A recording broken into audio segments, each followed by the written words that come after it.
Hey, Pretty Girl Club. So I wanted to make a follow-up video to the one that I did yesterday where I talked about non-ADOS people being the loudest about colorism. And I want to piggyback off of that and talk about fluid identities because a lot of people get mad when a multiracial black woman embraces her fluid identity, or when a woman who has ambiguity in her background, she embraces that. So women like Cardi B, a lot of people get mad and say, well, you're not even black. And it's like, wait a minute, why don't you keep that same energy with unambiguous women who are not black Americans? I've seen so many unambiguous monoracial dark-skinned black women who are from Nigeria or Ghana or somewhere in the Caribbean or some other country separate themselves from being African American all the time. They'll say things like, oh, Nigerian women are more feminine, or, we're better at doing makeup, or we know how to slay, or we know how to dress up really well. I will see them wearing their cultural clothing. I will see them utilizing their nationalities and their ethnic backgrounds to gain attention from the opposite sex. I have seen them utilizing these things so that they can be seen as different, or as, not being associated with the negative stereotypes of African Americans. So everybody else gets to do this except for mixed race or light skinned black women.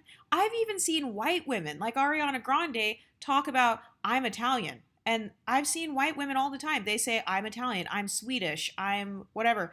And they don't say, oh no, I'm a white American. I'm a basic white American. No, even white women do this, where they like to identify based on the actual countries that, like, maybe their great great great great great great great great grandparents are from, and they totally separate themselves from being a quote unquote basic white girl or basic white American girl. So why is it that every other culture and every other race of women in the world, every other phenotype can do it, but suddenly Cardi B can't do that because, oh, you're jumping in and out of blackness? First of all, define blackness, because most of the people who say that are actually African American.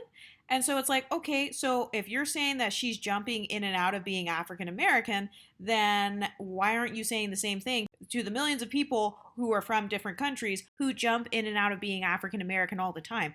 A lot of people come from other countries. They will get scholarships intended for African Americans. They will attend HBCUs. You're talking to an HBCU graduate here. 1/3 of the students at my HBCU were from foreign countries. So other people of other phenotypes, whether they're monoracial or not, they have no problem utilizing their fluid identities and nationalities and ethnicities to their advantage, or to separate themselves from the negative stereotypes that may be associated with African Americans. So why is it that suddenly, if Beyonce does it, it's a problem? Suddenly, if Cardi B does it, it's a problem. Suddenly, if Nicki Minaj or somebody else does it, it's a problem. And it means, oh, you hate yourself or you hate black people. I don't see people saying that about Ariana Grande. Oh, you hate white people, you hate white American people because you are representing being Italian and not being a white American. You're trying to exotify yourself. Women exotify themselves all the time. And so here on this channel, I support the talking point of us having a fluid identity. So I get to have a fluid identity. No one can take it away from me. Yes, I can conveniently jump in and out of blackness at will. You know why? Because race is a social construct, and until black people on a macro level come up with an exact percentage or nationality or ethnicity or some sort of boxed in definition of what blackness is, people will always be able to jump in and out of blackness. Just like how Ariana Grande can jump in and out of her Italian heritage. Just like how Cardi B can jump in and out of her Latina heritage. She can make music in Spanish and she can make music in English. So why is it that everybody else can have as fluid of an identity as they want to, except for people on the Exoticals United YouTube channel? You're not allowed to have that. No, I can do whatever I want. You can't control how I navigate through society. And so if I want to utilize my background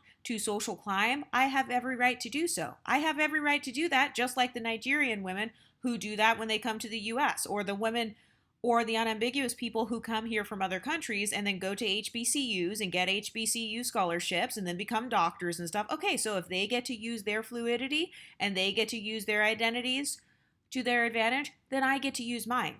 If other people get to use their nationalities, their backgrounds, their ethnicities, and their admixtures to their advantage, then I get to use mine. And for some of you that are watching this YouTube channel, to some of the Exoticals, you guys may be thinking, oh, but I only have 20% admixture or 30% or whatever percentage of admixture.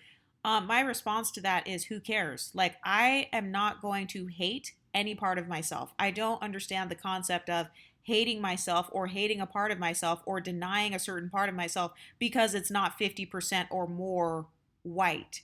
So on this channel, I do differentiate between mixed race and admixture, but that doesn't mean that people should hate themselves if they have, a little bit of native in their ancestry. No, I don't think that everybody who says they have native in their background is lying. I do think some people are, because, yeah, maybe they do want to kind of clout chase or maybe they want to exotify themselves. But it's like, okay, so we've already established that everybody else is exotifying themselves. So why is it that suddenly women like Cardi B or women like Beyonce can't exotify themselves? Why is it that suddenly we have to only be trapped on one side, or like, no, you have to pick a side? Oh no, Cardi B, you can't participate in blackness because you are Latina and you are, you have a background that's from a different country. And it's like, you don't say that to people who look like Cardi B who are from other places, not Dominican Republic. You just admit that you pick and choose based on whose personality you like and whose personality you don't like. If you like someone's personality, then you'll call them black. So Beyonce's black, Rihanna's black, Tia and Tamara are black. But then suddenly, if you don't like the person's personality, then they're suddenly not black. No, guess what? You don't get to take people's blackness away from them. So if somebody has blackness as a part of their background and they want to participate in black culture, so if they want to listen to the music, make the music, sing rap songs, if they want to profit off of the black community by selling products such as sacred hair care, if they want to profit off of the African American community by selling products such as Fenty Beauty, then they have every right to do so. And you guys are going to buy it. Black people are going to purchase it. Just like how white people are going to purchase it. Just like how Cardi B has the support of both the African American community as well as people in the Latin American community. So I feel like the only people who get mad and don't want you to do something are people who are afraid that you're going to do it better than them. This reminds me of the people who say, you don't need a weave. You already have long hair. Weaves and wigs are for people who have short hair. So you shouldn't wear a weave. You don't need a wig. Like, don't worry about that. You need to just wear your natural hair because it's already long. It's like, no, you don't get to stifle my ambiguity or stifle my options. You don't get to take away my options. I can use whatever options I want to social climb. So if I already have hair down to my butt, but I still want to wear a wig, then I still can. And I can look pretty with the wig or with my natural hair. And so that's the point of having a fluid identity. It's being able to socialize both in black spaces as well as non black spaces. But I want to talk a little bit about how to use your admixtures or your multiracial, multicultural, and multi-ethnic background to your advantage. The number one way to use it to your advantage is to bring it up in conversation.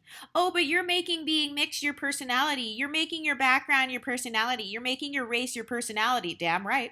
I have a right to make, I have a right to enhance or play up any part of my personality at any given moment. That is the benefit of being a multiracial, multicultural, multifaceted, multidimensional human being. Just because you are a monolith and you have a one-dimensional personality doesn't mean that I have to have the same thing. So the way that I think of it is, yes, I have the right to talk about my family members, because I guess the way that I view it, like the way that I view race is, I don't view it like it's one race against the other. The way that I view it is, these are my family members. You know what I mean? Like, I have people in my family who look like the people of this race or this racial background. Like, my mom is a part of this race, or my dad's a part of that race. My grandma's a part of that race. So that's how I view it. But I've noticed that some people, they have a hyper competitive mindset, which is actually a symptom of inferiority complex. So be sure to check out my videos on that if you haven't already. But I've noticed that if a person has an inferiority complex, they're going to get triggered because they view everything as a competition. So it's like, no, you can't be on both sides. You can only be on one side. So that's why they'll say pick a side. It's because they view it like black people and white people are against each other. So you can only pick one side, like if you're black and white. But the way that I view it is, I get to play both sides to my advantage, or I get to have a place in the middle and, kind of like bridge the gap between those two sides. Or I can choose to play up or downplay certain parts of my personality or my background at will. And that's my right to do so. a lot of people are going to say, oh, but that means that you're like, you're trying to almost be deceptive, or like you're trying to somehow like social climb. Damn right, I'm trying to social climb. What am I supposed to do? I'm sorry, am I supposed to be at the bottom of society? Because I'm starting to think that people who have all these negative views of like social climbing and leveling up, I'm thinking in my mind like, wait a minute, what are you doing? What have you been doing this whole time?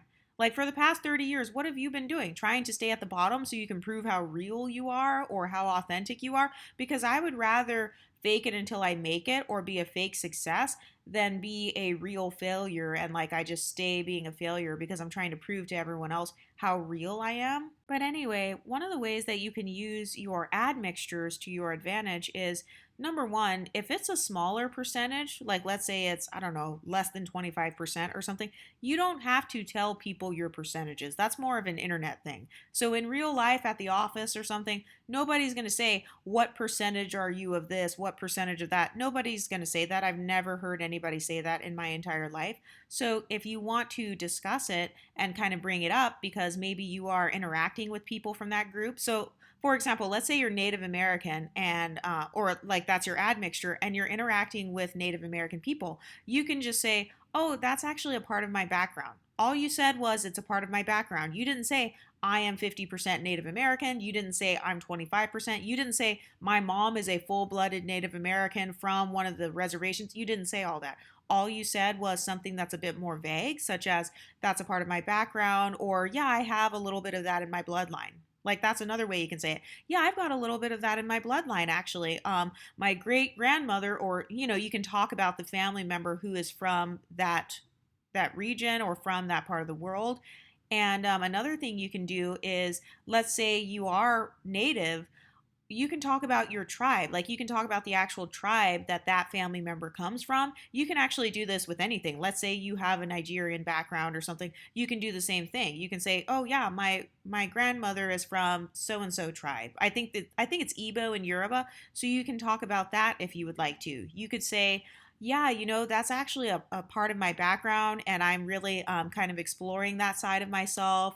Or you can even talk about how you did the DNA test. Like if you did your DNA, you could be like, oh yeah, I just did my DNA test and I just found out that that was on there and I was so excited when that was on there.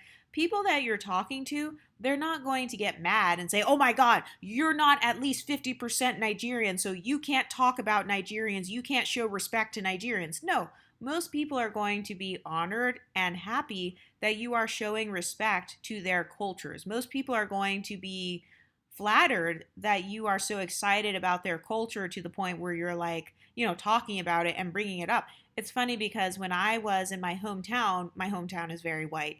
There was this one white guy who took a DNA test. He was very white, like, and he got 11% African on his DNA test. Literally, this guy, the next day, he came into work and told me specifically that he had like 11% African on his DNA.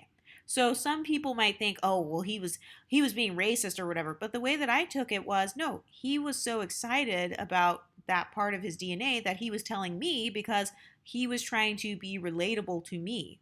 And he wanted to basically use that as a point of connection with me. So he was showing honor to the black culture by, acknowledging, yeah, that's a part of me and I'm really excited about it and I'm really happy about it. So I don't feel the need to try to be mean to somebody who's doing that. Like, why would I be rude to someone who is trying to show respect to my culture? I would be insulted if somebody said, oh yeah, I found out I was 15% African. Yeah, fuck that. I would be insulted if a white guy said that. So it's like, for all these people who are going so hard, like, oh, you can't rep this, you can't say that, you can't do that. Those same people will turn around and get mad later on when that person says, okay, yeah, you're right, that's fine. I'll just represent all of my other ancestries as well. It's kind of like with Beyonce. People bullied her into unambiguous blackness because remember she did that L'Oreal ad where she talked about how she is triracial, just like me. She has black ancestry, white ancestry, and Native American ancestry. And she talked about it, and then people were like, oh no, like, you can't separate yourself from blackness. You need to represent blackness only. There are plenty of people in America who have mixtures in their bloodline. which is technically true. I mean, that's not false. But then you can't get mad though if that person, quote unquote, replaces you later on. You can't get mad when Beyonce gets all of the first black titles, or, the highest ranking black musician in the world, or like the most Grammy nominations for a black female musician in the world, or something like that. So, because race is a social construct, people will always be able to use race to social climb. And so the more races you have in your background and the more countries you have in the background, the more admixtures you have in your background, no matter how big or small, you can utilize every single one of those things to connect with people. You can utilize those things to clout chase if that's what you feel you need to do. I see people do this all the time and nobody shames them for it. Like I said, lots of white American girls, they don't say, oh, I'm a basic white girl. Well, actually, some do. But there are some girls who say, oh, I'm Swedish or I'm Irish, or, they tie it back to a specific country. And so I see no problem with multiracial black women doing the same, or black women who have admixtures. I see no problem with you doing the exact same thing. Another way that you can social climb utilizing your admixtures is to make sure that you know information about that part of yourself. So, for example, with my indigenous admixture, the reason I use the term triracial and not biracial is because biracial means you only have two races in your background. I choose to embrace my 12% indigenous admixture, and so I am identifying myself with all three races. I don't care that the indigenous is technically small in terms of percentages. What I care about is that that's in my background and I get to utilize that to my advantage. And I know that the indigenous ancestry comes from places like Oaxaca. I know that I've got Aztec in there. So I have gone out of my way to learn about the different pieces of my admixtures so that I can talk about them with people who are from that background, or with people who happen to have that in their bloodline as well. So I've used the mixture conversation multiple times. I've told you guys about how I have talked about my multiracial background in job interviews. So I can't prove that the jobs hired me because of that, but I will say that all 4 times that I've talked about it, I have received job offers all 4 times. And out of those 4 times, every single time, at least one of the hiring managers was a person who was either black, white, or Latin American. And those are the things that are in my background. So I'm not saying that they were specifically hiring me just based on that, but I definitely think that me talking about that helped those people to feel more comfortable with me and helped them to connect with me more. That's why I say that a lot of times non-ADOS people who come to the United States and complain and say, oh, I didn't get hired because of colorism, texturism, or featureism, I feel like oftentimes it could be cultural differences, or because people don't understand you, and like maybe they can't socialize with you in the same way because there are different social norms in every country. As a matter of fact, I want to tell a quick story time about what happened just a few minutes ago when I was in Trader Joe's. So I was in Trader Joe's doing my soft life routine. So I told you guys about getting myself flowers. So I went to Trader Joe's to pick up some pink flowers for this week. And there was this one overweight lady who was standing directly in front of the flowers, like really close. And normal people, they don't stand and like take up that much space. Usually if you're looking at an aisle or something at the grocery store, or you're kind of browsing, you don't stand within 2 inches of the items. So this lady was standing within 2 inches of the flowers. She was hovering over all of the flowers, and she had a huge cart that was also blocking the other parts of the flowers so that nobody else could come in and kind of like reach and grab some flowers and go. So she was blocking damn near the whole flower aisle, not just with her body, but also with her cart. And I was kind of standing back waiting for her because I was assuming she was going to be like everybody else and just kind of grab her flowers, put them in her cart, and roll away. But she continued standing there browsing while she was standing there blocking everything. And then she goes on to grab 5 or 6 different things of like the same flower. So you know how they have like white flowers, blue flowers, red flowers. So she grabs 5 or 6 of the white flowers to where basically there's going to be none left for anybody else. Thankfully, I wasn't getting white flowers, but I was kind of looking at her and I did roll my eyes a little bit. Like I caught myself kind of rolling my eyes. And then she eventually walked away, and then she started talking, and I noticed that she did not speak English. So she was most likely from some sort of European country or something. And then I realized, wait a minute, I was just standing there and I rolled my eyes at her. If she would have had the same mindset as a lot of women that I talk about on YouTube, she could have thought that I was being racist or fat phobic, or, she could have thought that it was because of her whiteness or because of her weight. But in reality, I actually rolled my eyes because of her blocking the entire aisle and because of her cultural difference of not understanding that in the United States, usually you don't purposely block an entire aisle with your cart. That's not normal. You don't just put your shopping cart in the middle of the thing to where nobody can walk by and then you're creating a line to where everybody's standing behind you. That's why I was rolling my eyes. It was actually because of a cultural difference that is more than likely from her country of origin. Maybe in her country, anybody, maybe they don't even have grocery stores. I don't know where she was from. So maybe they didn't have grocery stores, or maybe it's like different and like, you can block the aisle, or you can stand there and be big and like have your cart to where nobody else can even reach over and grab a flower. She was directly blocking the exact flowers I was going to get.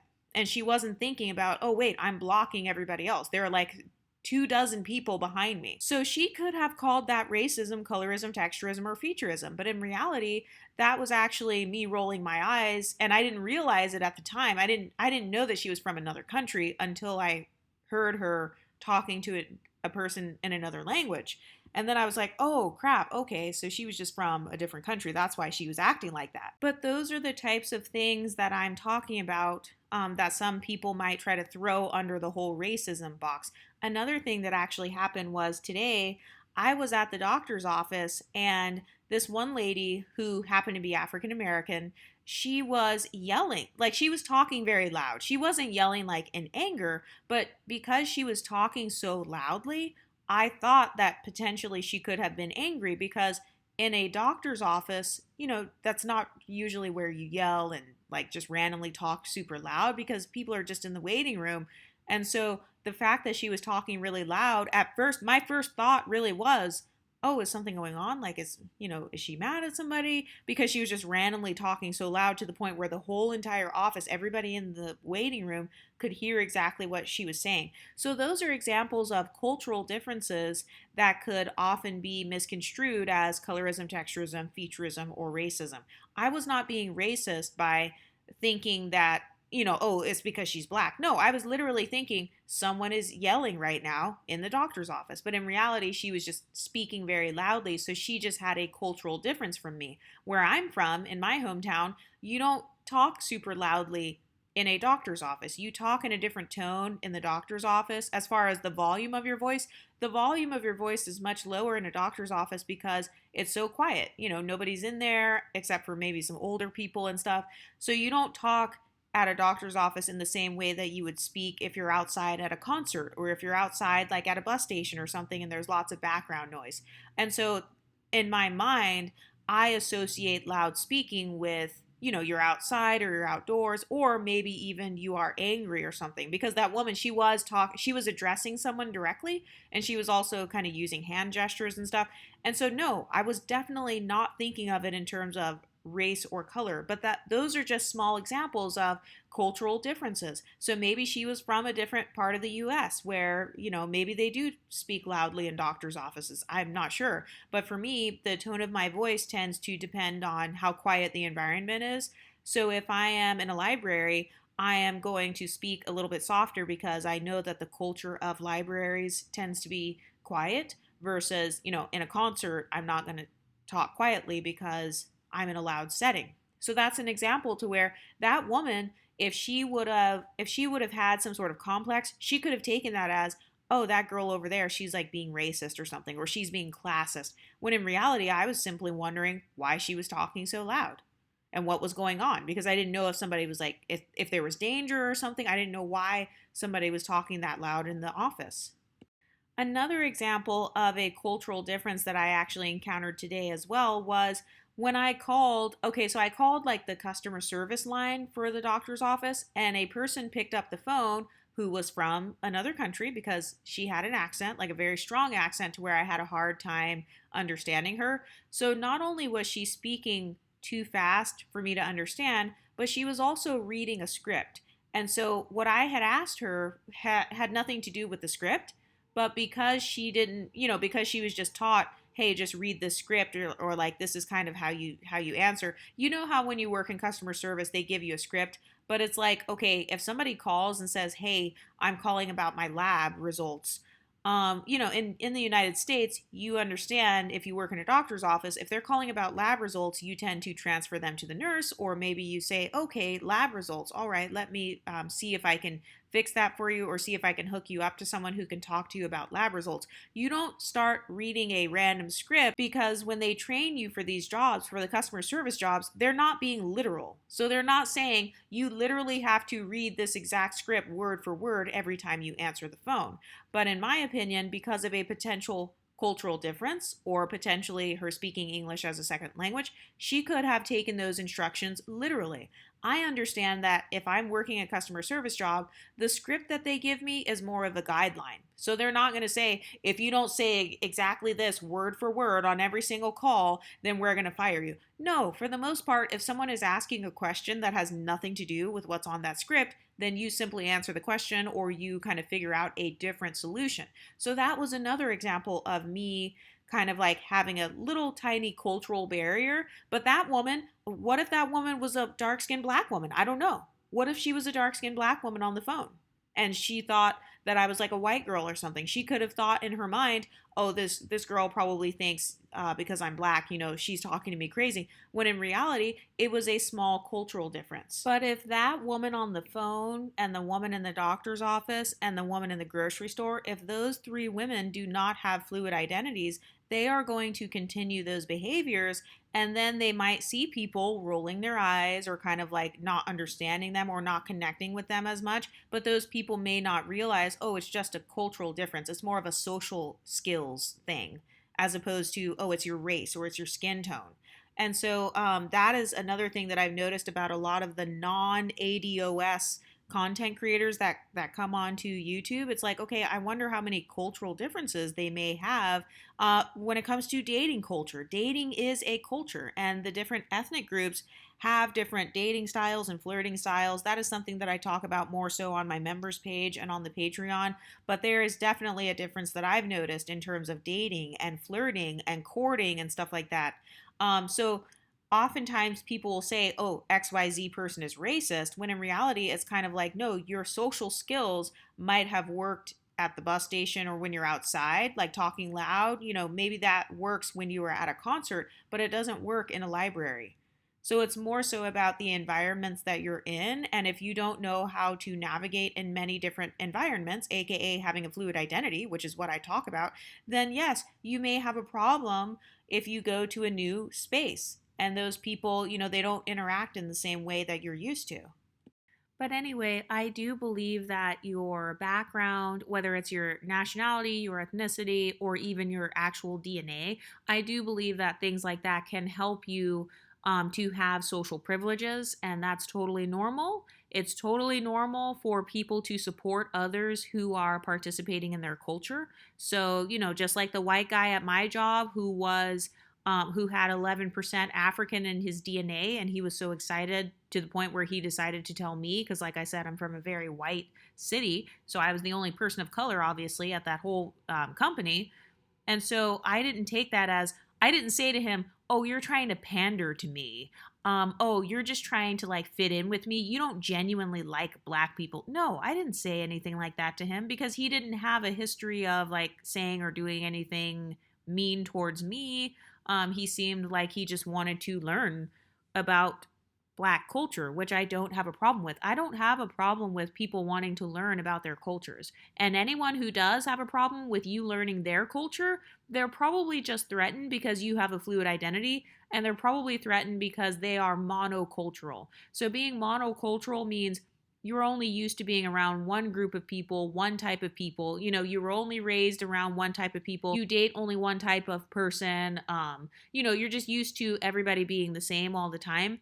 And the reason that that hinders you is because we live in a melting pot. This world has so many different people in it. There are so many different countries and languages and beautiful cultures to experience and explore. And so a part of the advantage you have when it comes to embracing your admixtures is not only, especially if you took the DNA test, you get to study all of those different countries, and then you can also bring it up in conversation, and it can actually help you to make friends. It's so funny because I actually learned about Ethiopian stuff because I got mistaken for it so many times. To the point where I started asking people, like when I would meet someone, I'd be like, "Oh, are you Ethiopian? Like, are you Habesha?" And I remember I actually ended up making friends because they were impressed that I even knew that terminology or that I even knew anything about their culture. And it's funny because that's not in my admixture at all, but I ended up learning about it because I was like, oh, I look like them. And a lot of people keep saying this to me and my brother. And so maybe I should just learn about it. So those are all examples of social climbing. Social climbing just means that you are curating the social life of your dreams. So whether that is socioeconomic status, whether that's starting a business, kind of like how Beyonce did, where she is utilizing her fluid identity. It's funny because the Black community sees her as an unambiguous Black woman. I don't see Beyonce as an unambiguous Black woman at all. I see Beyonce as a mixed race Creole woman. And I'm sure that there are white people or non Black people who view her as a mixed race woman as well. But that is the privilege of having a fluid identity, both in terms of your cultural background and also in terms of phenotype and DNA. And for those of you on the channel who are monoracial and you look mixed, once again, you can utilize that to your advantage when it comes to social climbing, because I've done that before. Like I said, with the Ethiopian culture, I ended up, that's been a topic of conversation for me because anytime I've met women who are actual Ethiopians, I can spot them now because it's kind of like, oh, if you look like me, if you look like me, I might ask the question. And then they're usually impressed when I use the term Habesha or when I talk about and I'm probably pronouncing it wrong, but they're usually impressed or they're very welcoming when I show honor to their culture. And then when I tell them, yeah, a lot of people have told me that I look like that. And then they get to confirm or deny. So far, they've all said, yeah, you do. Like I thought that you were Ethiopian when I first saw you. And so that's another point of connection that you can have based on your phenotype. You can say, oh, you know what? I'm actually not Italian, but a lot of people have told me that I look like I'm part Italian. Like, if it's actually true, if people actually have told you that. I've seen white women do this as well. So, for example, like I said, as far as my background, it's Black, white, Mexican. And I remember I was at a party, and this one white lady, somebody asked her, they said they were talking about being white or something. And then she was like, oh, yeah, no, I'm white. I'm not Mexican. We look like Mexicans in my family, but we're actually white. And so I've heard white people who are monoracial use their phenotype of looking like something else and bringing it up in a conversation and then using that to connect with other people, or they're using it to exotify themselves. And it's funny because somebody commented on the channel and they're like, you guys shouldn't call yourselves exoticals because you're trying to other yourselves. And it's like, yeah, I get to other myself anytime. If I want to use any part of my personality to stand out, then I can. If I want to use my hometown, my nationality, my ethnicity, my skin tone, my hair texture, my facial features, anything about me that I feel stands out, I can utilize that to my advantage if I want to. And if I want to, quote unquote, other myself, othering yourself really just means you're the special one, or, you don't fit in, or you're different than others. Being different than others doesn't have to be a bad thing. So over here on this channel, we embrace that. And the good thing about being different is that even though you may be different from one group, you might be more similar to another group. And so notice how a lot of monoracial women who look mixed are on this channel, because even though they are from the mono Black community, they look like and relate to my channel more than they would somebody like Christy's. But another way that you can use your admixture or your ethnicity or nationality to stand out is by learning special facts about those things. So for example, with my hometown, I'm from a small town. And so when I moved out of my hometown, I went out of my way to learn different facts about where I was from, like geographically. I learned all of these cool things about the city I was from. And so then when I went to my HBCU and people were like, oh, what city is that? Or like, where's that? Or wow, I've never been there. Are there any Black people there? That's a common thing that people would ask. Are there any Black people in your city? And I would start telling them all of these interesting facts, like, oh, in this city, this is where this thing was invented. Or, my city it's known for having a lot of potatoes, or it's known for just whatever your city is known for. You can do that same concept, but you can do that with your geographical location, with your nationality, with your ethnicity. You can even do it with your family members. So, for example, maybe you're not half Irish, but your mother is half Irish. You don't have to say, I'm half Irish. No, you can just say, oh, you're Irish? Wow, my mom's half Irish. And that's it. So you're still approximating yourself to that person or making yourself relatable to that person, but you're also not lying. Because I feel like some people are trying to make it as if this channel is about, oh, you're supposed to lie and say that you're mixed with something that you're not. No, it's not supposed to be about that. It's supposed to be about embracing yourself and also creating a language to describe your identity. For decades, we have not had a language to articulate our identities. And so that's really what this channel is. And so a lot of people, they try to hate on this community and say, you guys are making up terms, you guys are making up words, you guys are making up categories. And it's like, yeah, that's how you create a culture. Have you not studied sociology? The way that cultures are created is people, they make up different forms of fashion, they make up different hairstyles or different foods, different recipes, and even different slang terms to describe who they are. Every culture has its slang terms. So yes, here in the exotical space, we have our own slang terms as well.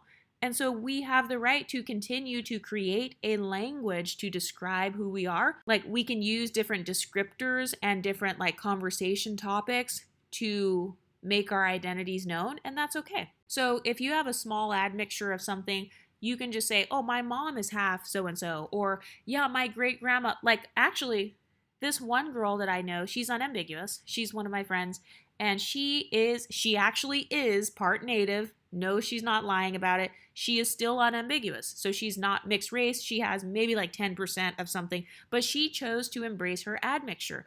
And so when we were talking at the table, somebody brought up my background and they were like, oh, what are you mixed with? And then, I started talking about it. And then I found out that my friend, she was like, oh my God, my grandma's Puerto Rican, so then it became a whole thing. And then this other guy was like, oh my God, my grandma's also Puerto Rican. And then this other girl, she was like, oh, that's so funny. Every one of us has like a little something in there. And then she started talking about how her great grandma had some native in her background. She didn't say, I'm 25% native, or I have all this native in me, or I'm mixed. She didn't say any of that. All she said was, yeah, my great grandma was a part of whatever tribe. I don't remember the name of the tribe. And I remember being like, oh, that's so cool. And it wasn't like, I didn't try to bash her or say, oh my God, like you're such a liar. No, she actually does look like, like I actually did when I first saw her. I definitely thought that she had just a little bit of admixture in there, like an unambiguous woman with a little bit of admixture. And so she was still embracing that side of herself, and it was used as a point of connection. So no, she was not hating herself. She wasn't saying, I'm not black. No, she was just saying, I am black with a little bit of Native American, and that's it. When it comes to talking about your ethnicity or your admixtures and stuff, it's not about putting down blackness. It's about celebrating your own uniqueness. So that girl that was talking about her Native ancestry, and then my other two friends who were talking about having family from Puerto Rico, they weren't trying to deny their blackness. They were just saying, this is just my background. I'm embracing my uniqueness. I'm embracing this unique part of myself. How many unambiguous people do you know who have a grandparent from Puerto Rico? You know what I mean? So people use stuff like that, or they talk about things like that because it's a way to make themselves stand out. And it's also something that helps you get to know a person. So for those of you who say, oh, you shouldn't make that a part of your personality. Well, no, that is a part of who you are. That's a part of your identity. My racial background is a part of my identity.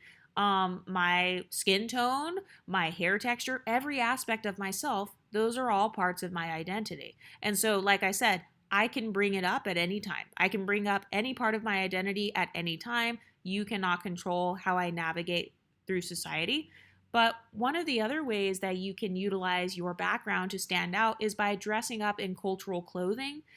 Some people like to wear indigenous, like jewelry and stuff, or kind of like the Pocahontas, you kind of like having that look with like your hair long and straight, like the bust down, long, straight hair look. Maybe you like to put on eyeliner or something because it really emphasizes your eye shape. Let's say you're Blasian or something like that, and you choose to embrace that.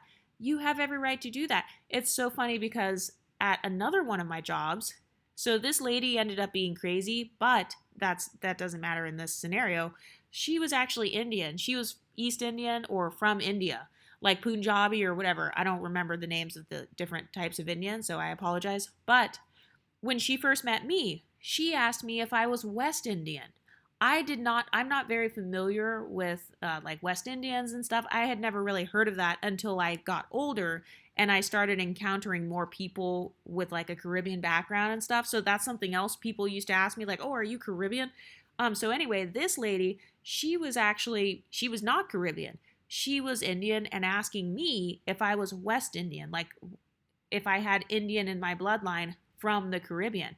And she was asking me that because even though we both are different or from different parts of the world, she still felt like that was a good way to connect with me or get to know me. She wanted to see if we had some sort of shared culture or some sort of cultural overlap. And so that is a way that you can connect with others. You could have cultural overlap with them. And it's funny because a lot of people say, oh, if you have a bunch of admixtures in your race, like if you're triracial, biracial, quadracial, you've got 5 different things in your bloodline, you don't have any community. You can't relate to anybody. That's false. I know that for me personally, my identity is so fluid to the point where I actually feel like I can relate to more people than most. Because I have so many different things in my background. And I also relate to a lot of the multi-generationally mixed ethnic groups. So, for example, Creoles in particular, I feel a special connection to Creoles. It's funny because I actually found out on my dad's DNA test a couple weeks ago. I found out he actually had a little bit, it said that on his DNA test. It's probably so small though, because my dad's unambiguous, so it's probably so small to where it didn't reach me. But I always felt a connection to like Creoles or like other Afro Latinas or people who have a bunch of different admixtures in their backgrounds, even if their ethnic groups are different from mine. And so, for all the people who say, you guys have no one, you're all by yourself, you're on an island by yourself, or like you guys are isolated. No, that's not true. I truly feel like I am an international woman. I truly feel like I have an international appeal. And that's the goal. That's my goal. I want to feel like I'm internationally appealing or like I'm internationally relatable. And I think that that's the thing that a lot of people get upset about because for some people, they have a harder time with having a fluid identity because maybe they don't look like the culture they're trying to engage with. Maybe they don't speak the language or, they're not from that part of the world. But I don't have a lot of the same cultural barriers as people who have only one, they only have one mindset or they only have one thing in their background. They have zero admixture or, everybody in their family for generation upon generation, they're all from the exact same country or whatever. I don't really have a lot of those same cultural barriers. And by the way, I'm not trying to like throw shade against anyone. I'm just saying that for me personally, I have never felt isolated. I've always felt very like thrown in and out of every culture. So even if I am isolated from blackness, I don't feel isolated from non-blackness. You know what I mean? So whenever somebody tries to say like, oh, you're not black enough, you're not white enough, you're not Latina enough, it's like, okay, even if you say that, first of all, you're not the boss of my life, so you don't get to reject me. You're not the queen of the white community. So that's number one. And number two, for every community that rejects me, there's another community that's willing to embrace me. So that's the whole point of having a fluid identity. Also, if you have any celebrities that have a similar background to you or a similar phenotype to you, you can bring those celebrities up in a conversation. So, for example, one time, this one Asian girl, she asked me what my background was. She was like, yeah, what's in your background? And I was like, oh, it's basically black, white, Latina. And then she was like, oh, like Cardi B. So she already had a person in her mind that she could like relate me to. And so that's something that you can utilize to your advantage. Is there some sort of black / Indian woman that you feel you can relate to, whether it's a celebrity or something? And if so, you can be like, oh yeah, my background is kind of like Chili from TLC. Or yeah, my background is kind of like maybe Cardi B or somebody like that. That's kind of like what my family looks like. Or, that's kind of what is in my bloodline, the same as her. So that's something else you can bring up. You can utilize other people who have common ancestry to you, like Kamala Harris. I believe that she also is another triracial. You can utilize other people who have common ancestry to you, and you can approximate yourself to them. Just like, how people try to approximate themselves to you? Yeah, you can do that same thing. So if everybody else is doing it, guess what? We're going to do it too. So if you're Creole, you can be like, oh yeah, my background's Creole, kind of like Beyonce. I can't think of any other Creoles. But that's something else you can do when it comes to social climbing or kind of heightening your desirability or exotifying yourself, whatever you want to call it, is on you. There is no wrong way to do this. So for those of you who think, oh, you shouldn't try to be desirable because of your racial background, well, why not? There are plenty of African unambiguous women who say, yeah, I'm a beautiful black woman. I have a beautiful chocolate skin. I have a black girl body, blah, blah, blah. I'm from Africa. I'm very feminine. I'm Nigerian. I'm Igbo. So if everybody else gets to celebrate their phenotypes and the desirability attached to their ethnic and racial backgrounds, why can't I do the same thing for myself? Another thing that I have done for fun, you don't have to do this. This is a controversial one, is some people will even say, what do you think I am? Or what do I look like? Or, do you think I look like so-and-so? Some people do this as a fun game, but I would just say be careful with this one because sometimes people might use it to gaslight. But there have been times where I have not corrected people when they mistake me for something else because I'm just in the grocery store or whatever. For the most part, I do correct people now. But when I was younger, I didn't really care. So if somebody was mistaking me for Puerto Rican or something, I didn't really care because it's like I'm in a rush. But some people utilize their ambiguity in that area to their advantage. Someone that I'm thinking of is Tyla. She didn't directly say, I am black, or even talk about her race until other people brought it up. I'm also thinking of Tia and Tamara. They never said, we are biracial. They never brought that up until other people brought that up later on in life, or, until other people started emphasizing that and separating it. So for some people, you might find it helpful to simply, not speak about race at all. I've also seen other exoticals where they do not identify based on race, and I totally understand. I totally get why. Because some people are so race obsessed and they ask you about your race because they want to stereotype you. They want to figure out what way they should stereotype you. And so I've seen some exoticals be like, oh, I'm Jamaican, or, they won't say I am black, white, and Asian. They won't say those three things. They'll just say, oh, I have a Jamaican background, or, oh, I've got a West Indian background. And that's a nice, vague, ambiguous way to describe yourself to the point where you didn't, I can't think of any stereotypes about West Indians. I can't think of any negative stereotypes. And so for some people, they choose to use terminology to where they know there are not negative stereotypes associated with that people group. This is why a lot of Nigerian American women will say, oh, you know what? I'm not African American. I am Nigerian, or I am something else. Or they'll do the opposite, and they will completely not talk about being Nigerian so that they can fit in with the African American community or gain African American subscribers, like you see women doing on YouTube on the colorism channels. Another misconception when it comes to fluid identities is some people have this mindset of, oh, if you weren't raised in that culture, you're not a part of it.